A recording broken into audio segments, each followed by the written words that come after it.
my gosh, the seasons are changing and I gotta get the right wines for the fall. Same? Okay, perfect.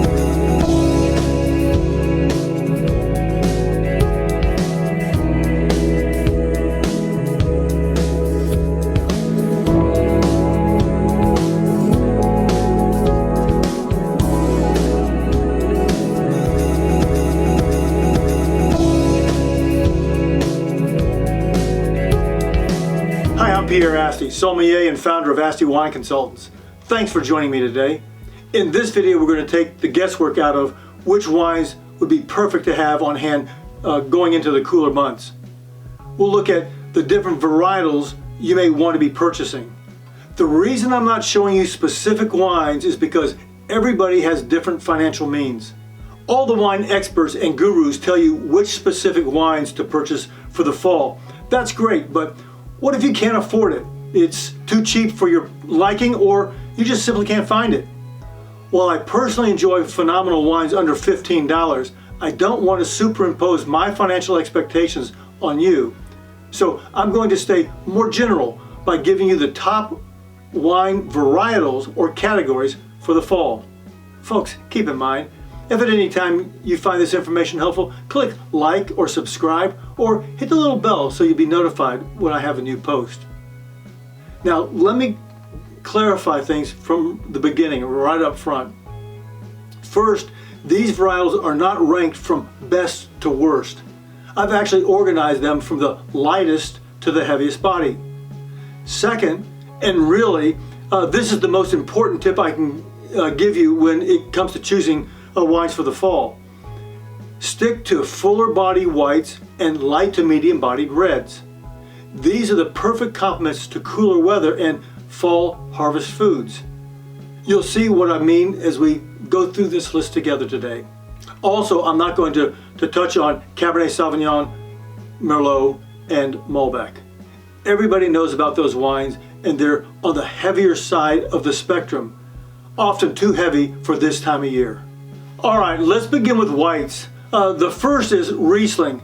This is one of the most interesting and versatile white wines available.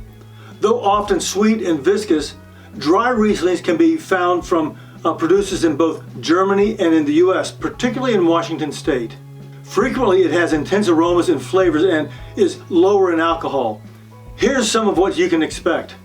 Because it's made anywhere from sweet to dry, Riesling is one of the most food-friendly wines you can find. As you see, it pairs well with a whole variety of foods. You'll probably spend $1 or $2 more the drier you get. Now we have the Gruner Velina, or some call it Gruner Velina. This is a light and zesty wine. You can see the key features on the taste profile and food pairing chart. The minerality makes Gruners perfect for oysters and clams and a whole variety of seafoods. You'll definitely want to keep some Gruner around during the R months. That's any month of the year that has an R in it, particularly the months ending in R: September, October, November, and December. Those are the best months for oysters and clams to be harvested. And again, oysters and Gruner are a winning combination. The next white wine is Sauvignon Blanc. It has exploded in popularity over the last several years. Is one of the more popular wines today. You can see the flavors here both with and without oak. The thing to remember here is how grapefruity is it. The Australia and New Zealand profile is more citrusy or grapefruity. The US Sauvignon Blancs are less. Meanwhile, the French Sauvignon Blancs are more sophisticated and pair better with more foods. Because of the three distinctively different taste profiles, Sauvignon Blanc can be somewhat tricky to pair with, but I encourage you to give it a try during the course of this fall. Listen, if you do, let me know what you think. Hey, how are you doing there? Is this information helpful? If it is, write 10 in the comments below. All right, up next for whites is white blends. Now, blended wine is when you use more than one grape varietal to make your wine. Blending different grapes together creates a more complex and interesting wine. There are phenomenal blends in virtually every economic category. Historically, France has been the leader in blending wine, so for better blends, I would start with France. Okay, so here's a pretty simple tip that will save you a lot of headaches. The key to pairing wine and food is to match the heaviness of the sauce in your dish. The lighter the sauce, the lighter the wine. The heavier the sauce, the heavier the wine. White blends are heavier than many other whites. This will be very helpful as you enjoy heavier harvest foods this fall. Now, one type of wine that will actually be heavier than your blends is Chardonnay. Chardonnay is great for fall, particularly when aged in oak. As you see, its flavor range from apples and lemons to papaya and pineapple, and it also shows notes of vanilla when aged in oak. Now, as we transition from whites to reds, we can't forget about rosés. Rosés tend to have crisp acidity. They're blush pink in color and can run from light body to medium light body. There are 10 different rosé styles, so you're really going to have a difficult time putting your finger on the specific taste profile. This is a fun category to experiment with. With enough intentionality and the right food pairing, a rosé could be the perfect finishing touch to your next fall gathering. Here we get to our reds. The number one lightest body red is the favorite of many, Pinot Noir. Grown throughout the world, look first to the Burgundy region of France, then onto Oregon, and then California. Pinots feature juicy complexity without the gigantic tannins or big bodies like Cabs and so many other big reds. Its light and pleasant mouthfeel makes it ideal for an easy start to any meal. As you can see, with food, Pinots are very versatile. It's light enough for salmon and complex enough for rich meats like duck.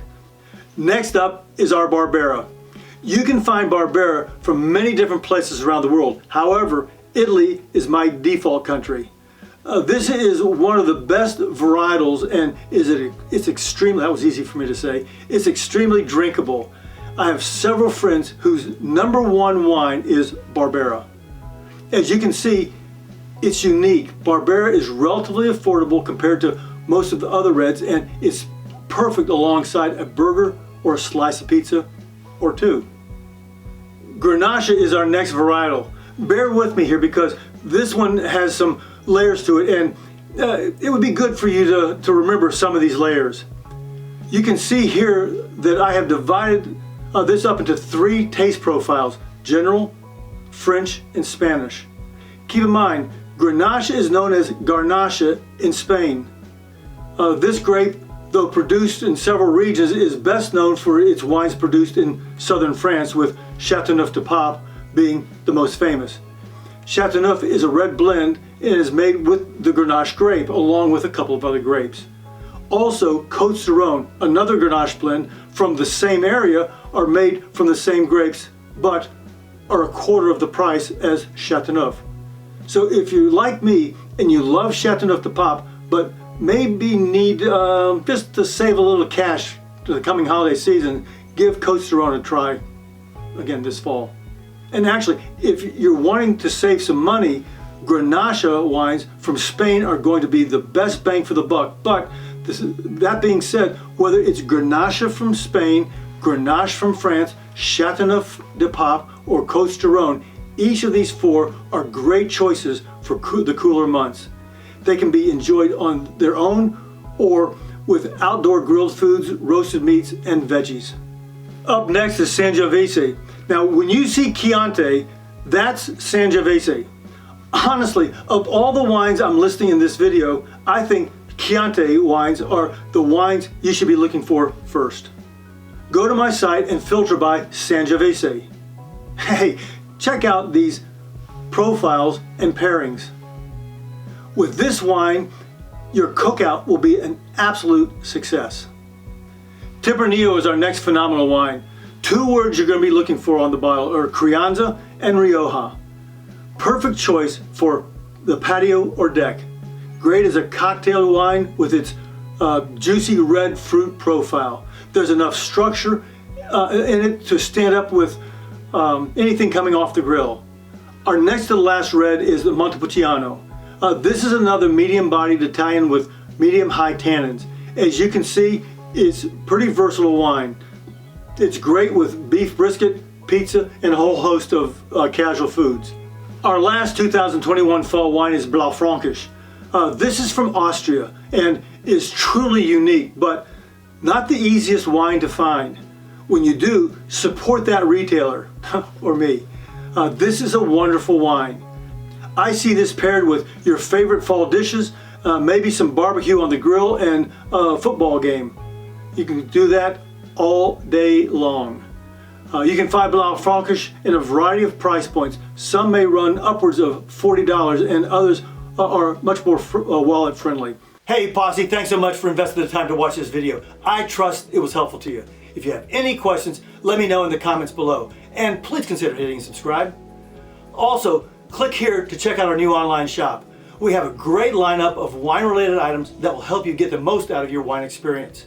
Oh, and be sure to check out these other videos. Until next time, cheers.